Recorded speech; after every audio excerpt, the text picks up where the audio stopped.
But I heard like I was just like, and then people like the thing is, would you be okay with having it like for an hour? And the stuff it was like,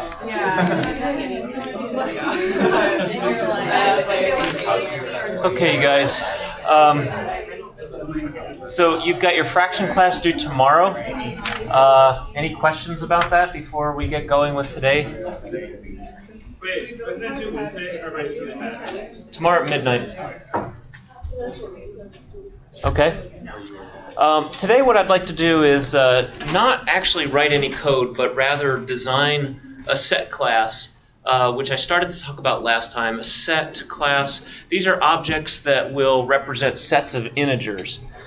And we'll just talk about how we would represent the data in the class, what some of the member functions might be, the friend functions, etc. With no eye towards actually doing this. This is just a class exercise. Then we'll pause and Jeanette will do her thing. And then, assuming we have time, we'll get into reading and writing files. And the next homework assignment is actually already online. Yay. So that's homework 8, and we'll be reading chapter 6, so bouncing back a little bit. On Wednesday, however, we'll be doing an in-class review, some problems that you might expect to find on the exam Friday.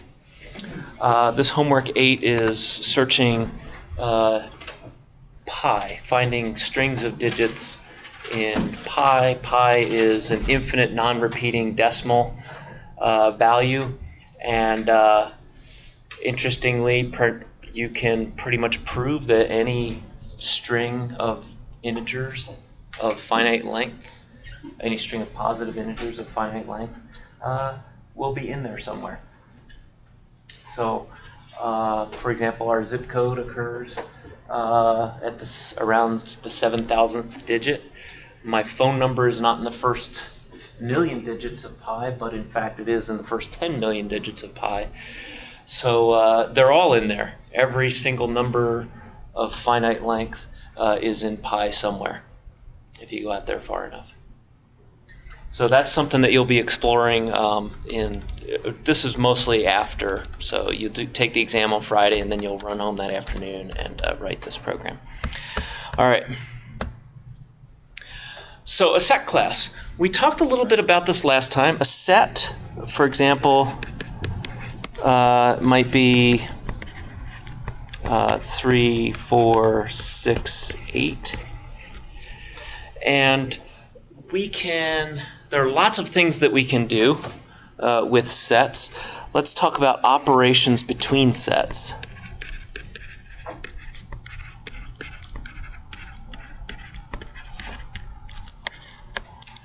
We talked about, I think, most of them last time. We talked about union. We talked about intersection. And we briefly talked about relative complement. I'm not super excited about doing relative complement. It's not that hard, but it's not I guess we could do it, complement. There's one more that's commonly used. Any of you set theorists out there know what it is?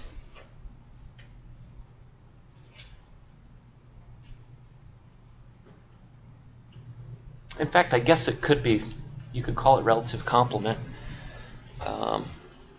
Set subtraction. So let's say we have a set A and a set B. Let's make B 3, 4, 7, 9, like that.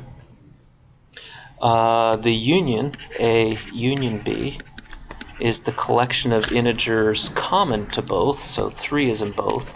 Sorry, the collection of integers that's in one or the other. So 3 is in there, 4 is in there, 6 is in there, 7 is in there, 8 and 9 are all in there. Because each of these numbers is in both A and B. That's union. Bless you. A intersect B, this is the set of elements that are common to both. 3 and 4. 3 is in both, 4 is in both, none of the others are in both. Set subtraction. A minus B. Subtraction is usually represented by this backslash. A minus B, you take all of the elements that are common to both, and you subtract out. So if it's in B and it's in A, so get rid of it. So 3 goes out, 4 goes out, but 6 remains and 8 remains. So that's A minus B, and B minus A would be 3 goes out, 4 goes out, and 7 and 9 remain. And set subtraction is always well defined, even if there's no overlap at all between the two sets A and B. The subtraction is still well defined. It's just that nothing happens. And this is also called relative complement. All right, so those are some common operations between sets. Let's talk about operations between elements and sets. What's an element of one of these sets? Where are we drawing elements from? Is it a set of horses? Is it a set of cars? What's the universe that we're drawing our elements from? Integers. These are sets of integers. How might an integer and a set interact? What are some operations that you might do between an integer and a set? Yeah? Multiplication. Explain. Could you multiply a set by 2 and multiply every number inside of it? Then? Hadn't thought about that, but sure, you could do that. So that's sort of called coset is probably the best way of talking about that. I'm talking more about like a Boolean operation. See the numbers in the set, or the integers in. So I could ask if the element is in the set. So that requires an element and a set, and that's an interaction between the two, right? Asking whether an element is in the set. We can call that membership.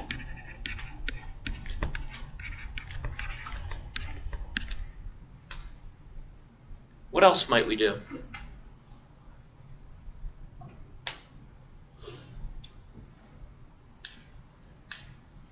And Andrew's suggestion is actually not totally out of bounds. I mean, if you're writing a set class where you're going to be doing abstract algebra with it, yeah, that's something that you would want to do. Multiply every element in the set by a particular element. Totally within reason. Carter? Could you get the number of elements? If the number of elements is the integer? Give me a specific example. So if you have a set that has 4 elements and your integer is 4, then it'd be true because the set has 4 elements. I hadn't thought about that. That's a little abstract, a little esoteric, so let's keep that one out. Sort of along the lines of Andrew's, but did you have a comment, Andrew? I was going to say, could you maybe find the number of elements that are divisible by a certain number? Okay, more abstract algebra stuff. Are you a math major? No, you should be. These are things that you would do in how about removing?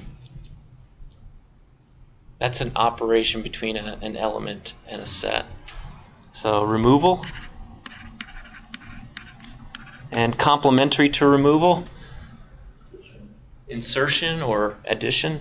Let's call it insertion.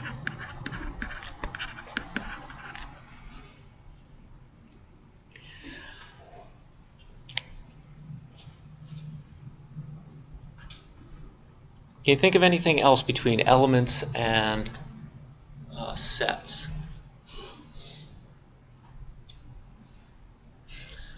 What's an operation that might involve just one set? Again, thinking about C++ functions and things that you might want to do. Operations on one set. Unary operations.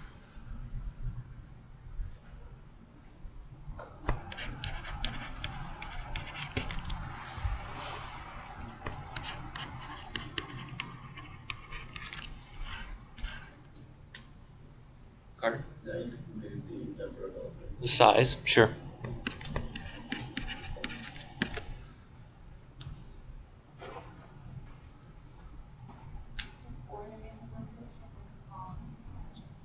So I could sort them.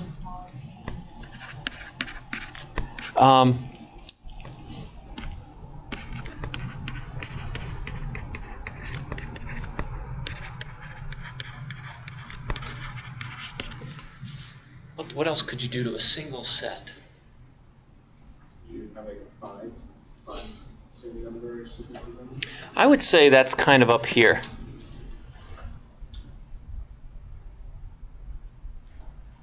Like sum all the values of the elements together. Meh. What Sebastian. about manipulating values in the set, like taking the square root of every value, or Right. These are more algebraic things that, and I'm sort of, I want you to think about things that you could do to a set of horses, or a set of cars, or a set of integers. So you can't multiply all the horses by, right. You can't multiply all the horses by 2, and you can't take the square root of all the cars. Did you say clear the set yesterday? Yeah, I did mention clear. That would be for convenience. That would be selling, yes. All the horses or all the cars.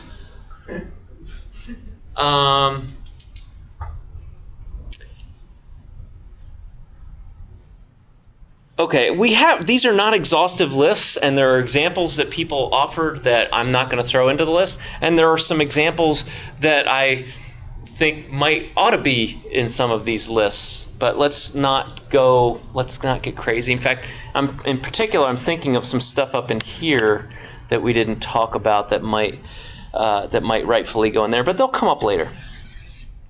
All right, let's talk about representation.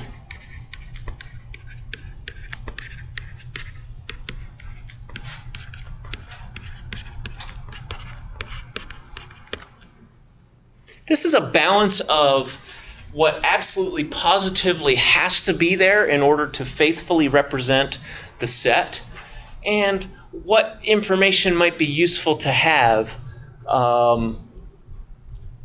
for the sake of convenience.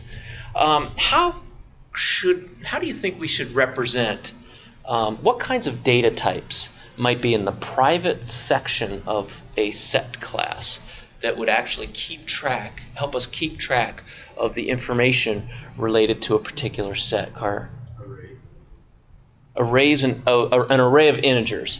Yeah, and an int. And an int. So you're gonna go both. So I would say an integer array. And I think there's some interesting questions about how big.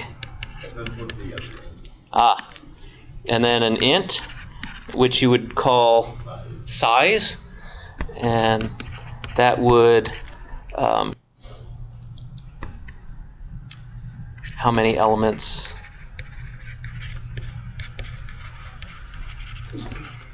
currently in the set.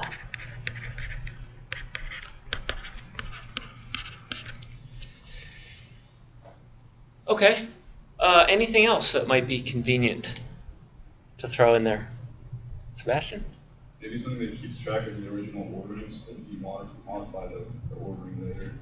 It's not. So if order is important, I agree that you might want to throw something like that in there. At the moment, I'm going to throw that in the bucket of things that I'm not going to include in my class, because there's no natural way to sort horses and there's no natural way to sort cars, right?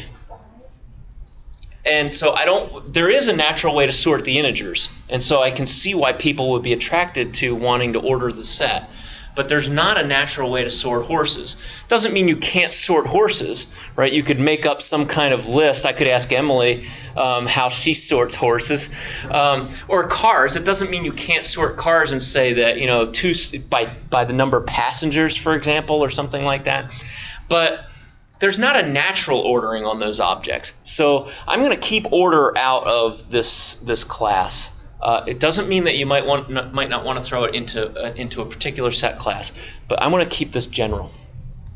So with that in mind, are there other things in the representation section?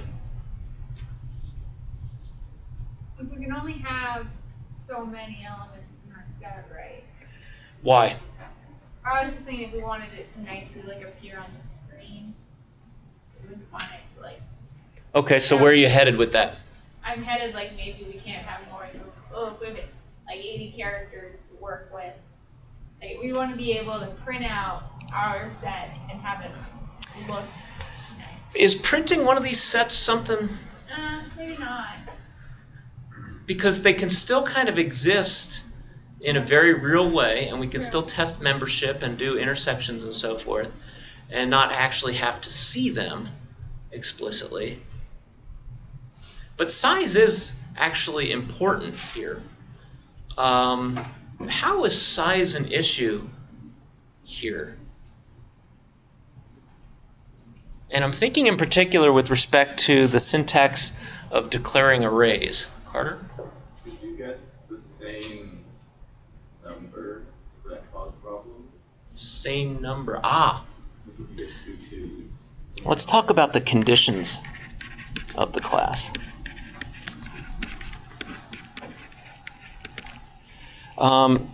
First one, size will always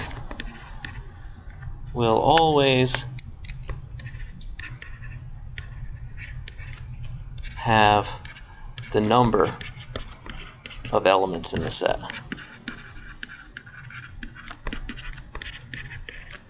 So you, as the author of this set, when you're writing a function that changes the set, it's up to you to make sure that the size variable has been modified correctly. So if I add an element to the set, I've got some function that adds an element to the set. Part of that function is going to be what? Yeah, adding 1 to size. If I remove an element from a set, part of that function is going to be decrementing the size by 1. If I take a union of 2 sets, part of the job of that function is going to be to create a new set that has all of the elements of the 2 sets that you're unioning, plus the size is the size of the first plus the size of the second. Well, not necessarily, actually, because there might be some overlap. Let's talk about overlap. If I go up here and I add 3 to this set right here, B or A, if I insert 3 into that set, what happens to it? Do I get 2 3s and then 6 and 8 and 4, or what? How do sets work like that? Does anybody know? To answer the question, think about the most important aspect of a set is membership. Are you in the set or are you not in the set? If I put it to you like that, how many 3s should go in there when I add that second 3? 1. All I care about is whether 3 is in the set or not in the set. So putting 3 in there twice is a waste of time. So down here at the bottom, the conditions of the class is there are no repeated elements.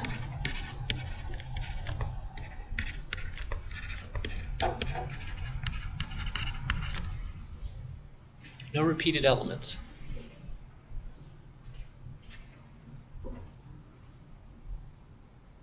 So if I add 3 and then I add it again, there are no changes. So the insert function actually gets a little bit more complicated now, right? How does insert work now if I want to insert 3 or I want to insert something special? Well, to first check the other values in the set and make sure the value So I first check for membership, and if membership is false, then I throw it into the array and I add 1 to size. If membership is true, I don't do anything. I just walk away. Did you have a comment, Carter? No, I was gonna say, couldn't you also do it like we did reduce, where you add it in and then it checks if there's doubles and then it kicks it out? It's 6 of one, half dozen the other, yeah. I mean, in terms of the efficiency and the amount of work, you can check before you throw it in there, or you can check after you throw it in there. My sense is that it's probably better to check before, because then you're not putting it in there and pulling it out. All right. Any other conditions of this class?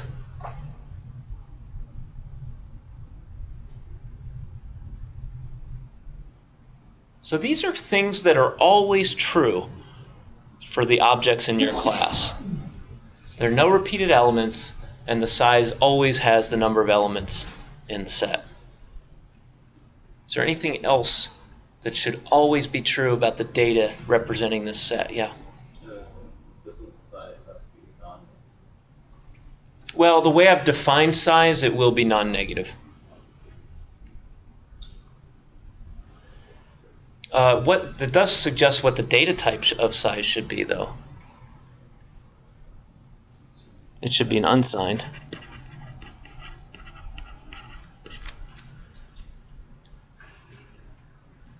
All right, let's talk about the array. Remember how to declare an array. Int a 100. So let's say that's the array that's going to hold the data. Does that mean that there are 100 elements in my set and I'm stuck?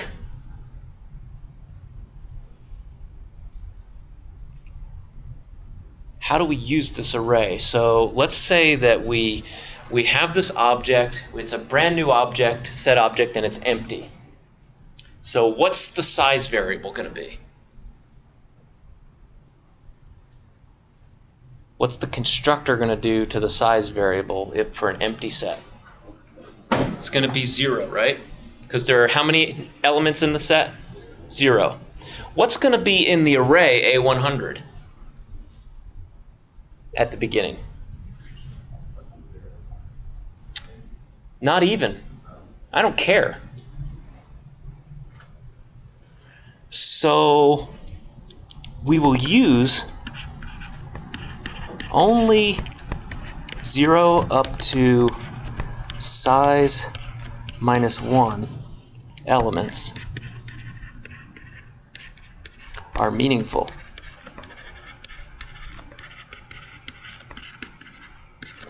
From size out to 99, this is junk. What do I mean by junk?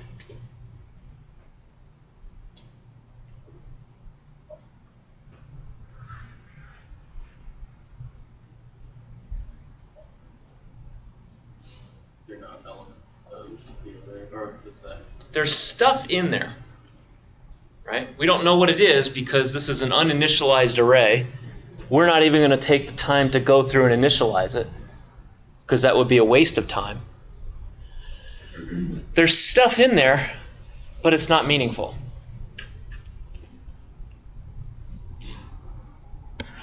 So let's look at this thing in action. Let's look at 3, 4, 7, 8. I think that was A. I don't remember what A was. It doesn't matter.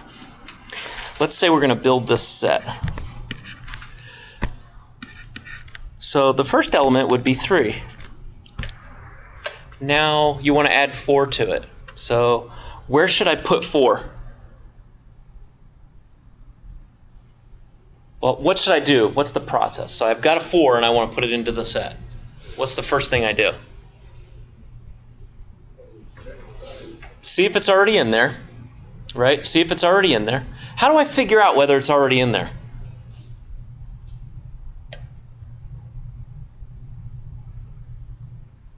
Andrew. Why do you have to figure out if it's already in there? Because if you add it and it's already there, it's not going to change the Well, okay, maybe I'm getting a little bit ahead. Where am I going to, let's say that 4 does belong in there. Where am I going to put it? Where's the natural place to put it? A1. Okay, where's the natural place to put 7? Okay, let's keep going. And A3 is 8. Okay, what is the size at this point?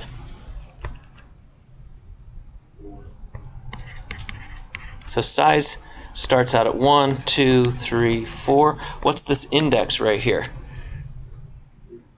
3. When there's 3 in there is 2. When there's 2 in there, it's 1. In general, what's the index of the last element? Size minus 1, right? So that gets me back up to here. Only those elements are meaningful. All right, now I want to add a new element to the set. Let's insert 4 into A. What do I do? Increase size by 1. Oh. Carter? Probably you do an if statement and a while loop that checks all of the elements already. So I have a 4 in my hand, and I go up here and I look. Is that a 4? No. Is that a 4? Yes. Done. I don't do anything. So I actually do need a for loop that starts at 0 and goes up to size minus 1 and checks every one of those guys using the equality comparison. And if I get a hit anywhere, I walk away. Okay, let's say I want to insert, so we don't, this is not included since A1 equals 4, right? Okay, let's do insert -3 into A. I have to do the same thing. I'm looking at this and I know that -3 is not in there. But I start at the beginning and I see, is that -3? No. Is that -3? No. Is that -3? No. Is that -3? No. So that same for loop from 0 up to size minus 1, I check every element to see if it's -3. Failing to find -3 in the set, what do I do?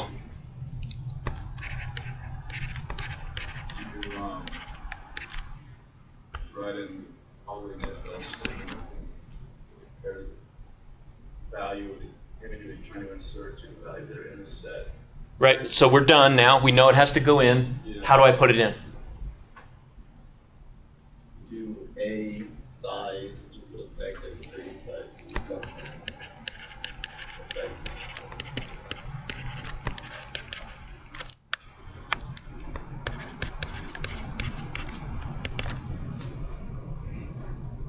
You put it in the next open slot, and then you increment size. Make sure you don't increment size and then put it in the next open slot. Order matters.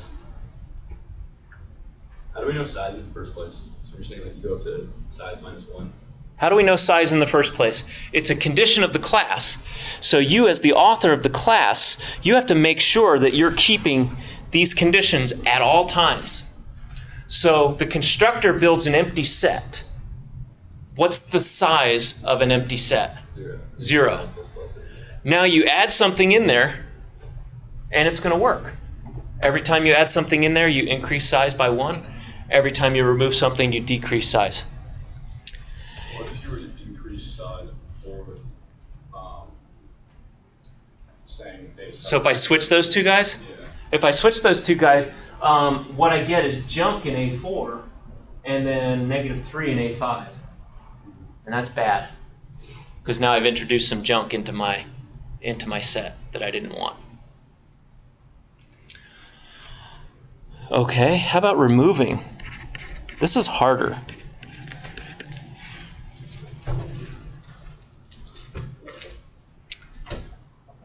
Let's say I would like to remove 7. No, let's remove 4.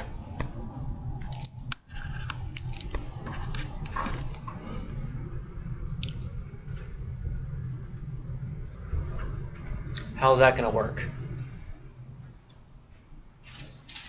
It's not really hard, but it's a little bit different. Okay, Spencer.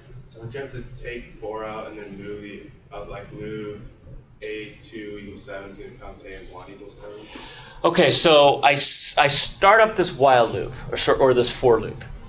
And I'm going to go through and I'm going to look for what? 4. And if I get to the end and I don't find 4, I'm done. If I find 4, this is where it gets interesting. So Spencer's idea was to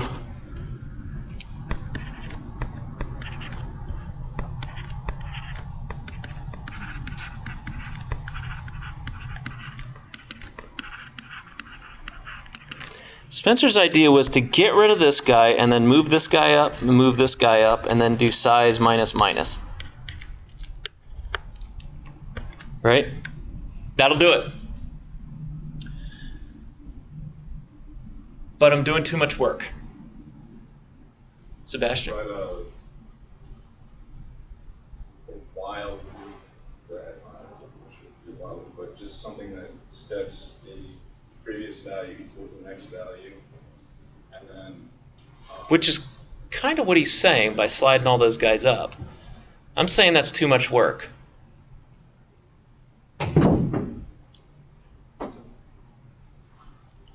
Take advantage of the fact that order doesn't matter. Say again, Em? Pull the 1 off the end. Take the 1 off the end and put it in the one you're trying to remove. So, the most efficient way to do this is to get rid of that guy, move that guy into its place, and then decrement size. well, don't you want to preserve the order? I don't. Oh. Don't care. Okay. Sets are not ordered. Sets are all about membership. Are you in the set or are you not in the set? So I can literally take the last guy in the set, that's size minus 1, and put it here. And then size minus minus because I've removed the set. And I can actually leave the 8 there. It's just that it becomes junk because it's now out of the range of valid indices. Does that make sense to everybody? Jeanette, let's do yours, and then we'll continue with this example. Do you need the web? Yep. Alrighty.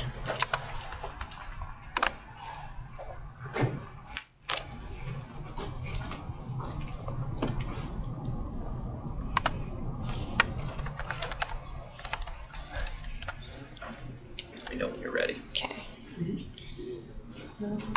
Prezi, you're one of those people. No, I got inspired to do it from everyone else. Good for you. I've never used it. Okay, bye. We'll see if you like this or not.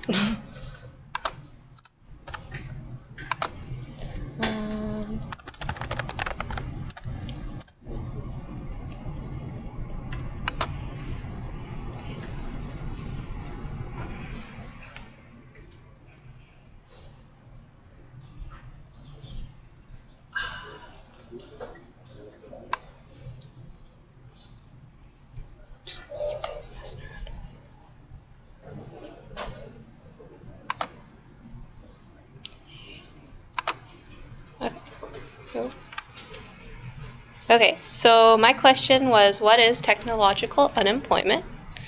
And so to understand technological unemployment, you should probably understand another type of unemployment, which is structural unemployment, which is when a worker's qualifications don't match up to the qualifications necessary for a particular job. So a super extreme case of this would be someone with a PhD working for McDonald's or something like that. And technological unemployment is unemployment caused by technological change. So this was the introduction of the cotton gin, or assembly lines, or removable parts, things like that. And the main, so technological unemployment, improvement in technologies can lead to really good things and then do some really bad things as well. So some good things is it's less costly for the firm if they can if there is technological advances, they can it's less costly to produce their product, and it costs less for the consumers as well, because if there's not as much, if it doesn't cost as much for the firms to produce it, then consumers don't have to buy it at such a high price. The product is more uniform, and overall it will increase the standards of living. But the bad part is that it puts workers out of a job. It can lead to low customer satisfaction, and a big concern is that computers can't problem solve. And so the concern is that technological unemployment will lead to mass unemployment, which is actually not true. It's a fallacy. And it's a fallacy / a myth because this has been happening for a long time, and it hasn't led to any mass unemployment in the economy. There's no graphical evidence, there's no statistical evidence. It doesn't lead directly to mass unemployment in the economy.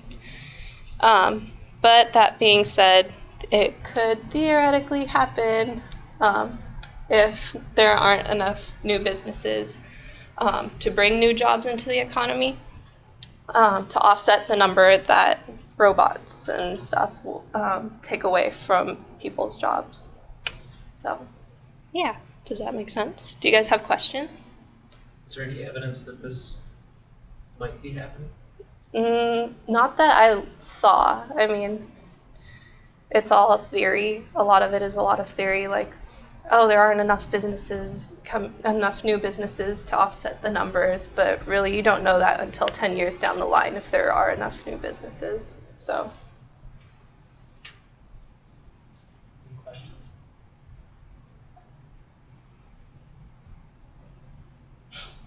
Is there a point, like, this could sort of relate to like more of a singularity question, where we're just using like technology to make more of that same technology? Like, because that's very different than the cotton machine, right? Like, the cotton machine just does something more effectively, but what about when you get to the point of where, like, you know, you don't need anyone to tell it what to do, like a human? Right. Where the machine can actually identify inefficiencies and correct the inefficiencies on its own. Yeah, but that's one of the problems that it was in the cons, that actually the robots that we use to replace people right now can't problem solve. Oh, right. Yeah. But at some point, yeah. So I think that's a big argument for Kurzweil and his whole singularity thing. One of the things that I've been reading about is, I don't know how many, have people had econ in here, anybody? So there's the labor and capital ratio. I don't know what it has been historically. Does anybody happen to know? 70 capital is 70 labor, 30. or 70. Okay. And if you look at that number over the last 20 years or so, you're starting to see a dramatic imbalance there. There's much more money going into capital than into labor, and that's what's got people worried about the Luddite fallacy, and that perhaps it's not a fallacy, and that we could be getting to a tipping point where there's not enough labor to support the economy in a sense, because how does it work? You get paid, and you go buy goods, and that sort of is a feedback loop. And if you pull enough people out of the labor market where they don't have enough money to buy the goods, then it turns into this death spiral kind of thing. I'm not saying that we're there or we're not there. It's just always good to look at things like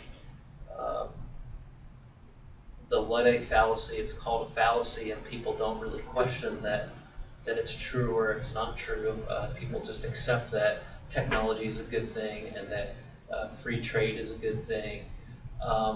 But you know, sometimes things don't last forever, so it's something to think about. That's all. What about the role of education? If you educate, because the thing is, people are always beyond, you know, there are always people who can do just beyond what technology can do. We still don't have ways to translate languages very well with machines. I mean, you know, Google can't do that. I agree. Not even close. There are real threats to my job, and you know, so the technology is creeping into these more specialized areas. That said, I think that there are things public policy-wise that we can do to address these issues. For example, why is it that we've had all these massive time-saving technological advances and yet we all still work 40 hours a week? Why is that? Why don't we work 35 hours a week and then hire more people or something like that? You know, so we make these decisions almost subconsciously. Doesn't that have more to do with how we allocate capital?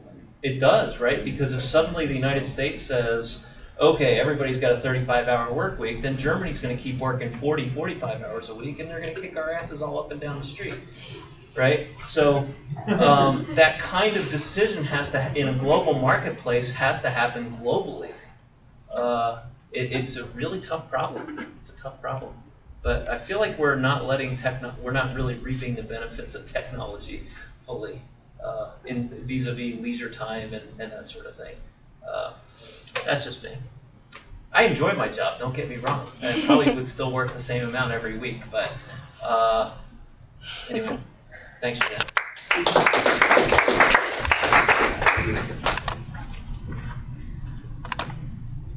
Oh. Sorry.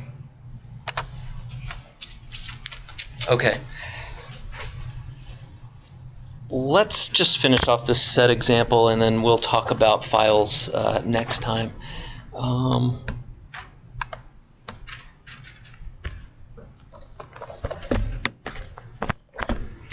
So you get kind of an idea about how the data, how the information contained in a set can be represented using C++. You can use this array, and you can throw elements into the array or remove elements from the array and just keep track of how many significant elements there are. And by significant elements, I mean the ones between from array index 0 up to size -1. And then we can grow that. But there are limits, right? How many elements can we throw into this particular set?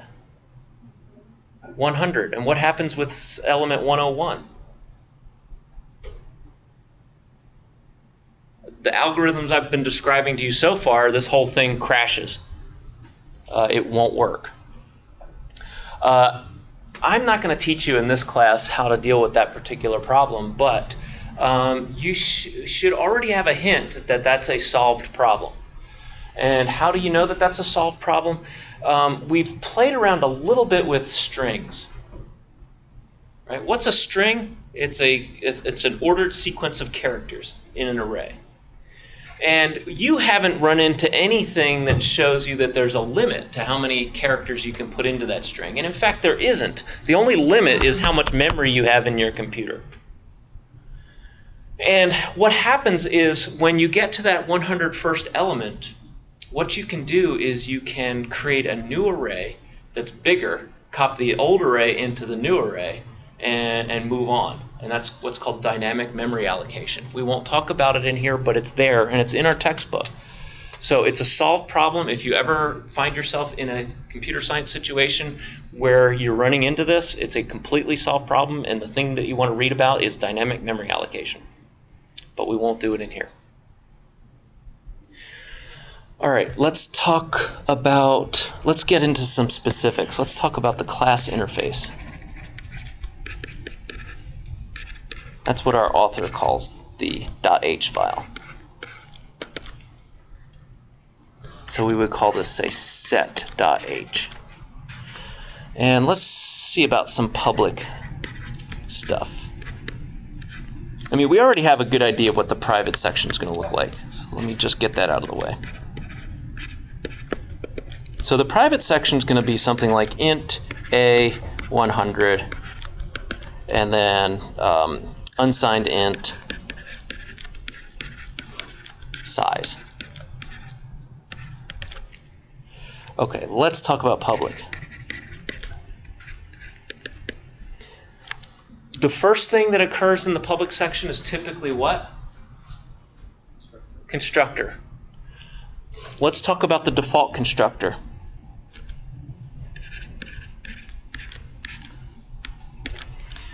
what would happen in that default constructor?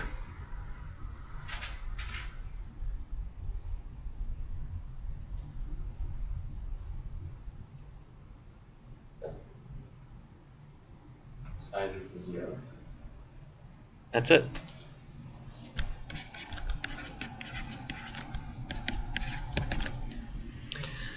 Any other constructors that you would like?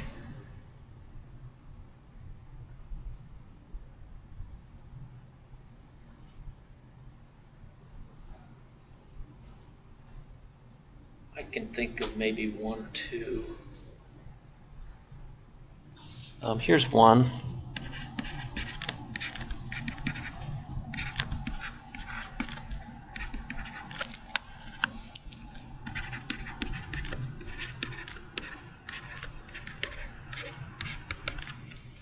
What do you think I have in mind there?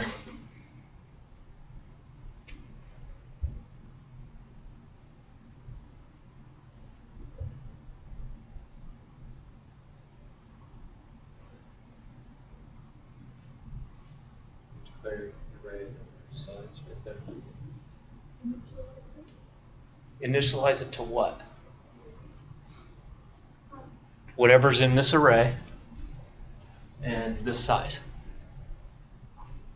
All right, so this will initialize or create a new set from the given array, which is in the first argument, and the size, second argument. Let's just leave it at that for now. Other member functions. I have a question about Yeah. that one. What happens if your arrays the wrong size? It's up to the user to make sure that Okay, so it wouldn't work. that it works. Yes, it's up to the user to make sure. On the other hand, any array of size smaller than 100 would be fine. Let's say you gave them, you fed in an array with 10 elements and you gave it the size 10.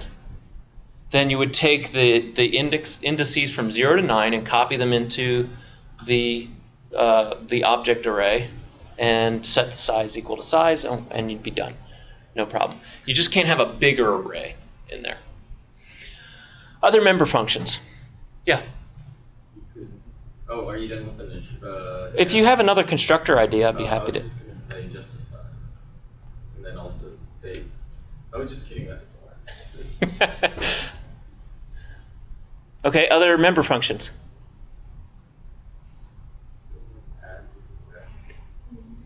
Those are friends. Oh, just kidding. Mm-hmm. Those are friends. Sure, I like that one. Let's call it is element. What would its return type be, and what would its argument be?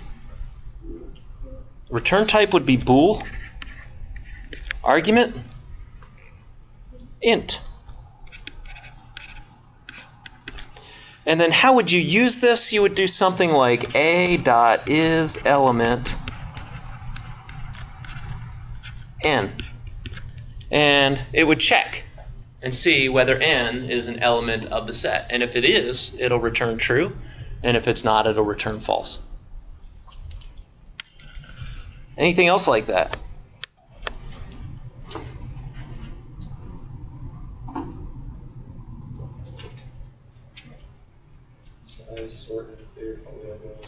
Yeah, I like size. What would the return type of size be? Yep.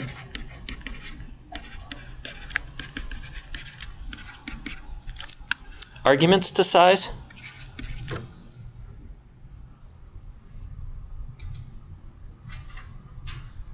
None. So then you would do something like a.size, and that would tell you how many elements are in A. Pretty short function, right? Just return size. Okay. What did you say? Clear? Yeah. Clear. What would the return type of clear be? Void. And no arguments. What was the other one? You mentioned sort before, but we're not. Let's leave sort out. insertion? Sure, we could do that here. So insert. Argument would be, say, int. And return type.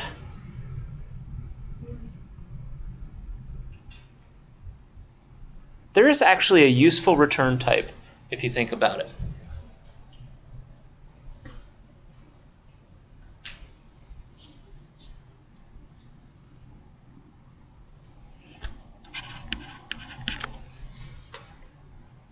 What do you think I mean by that?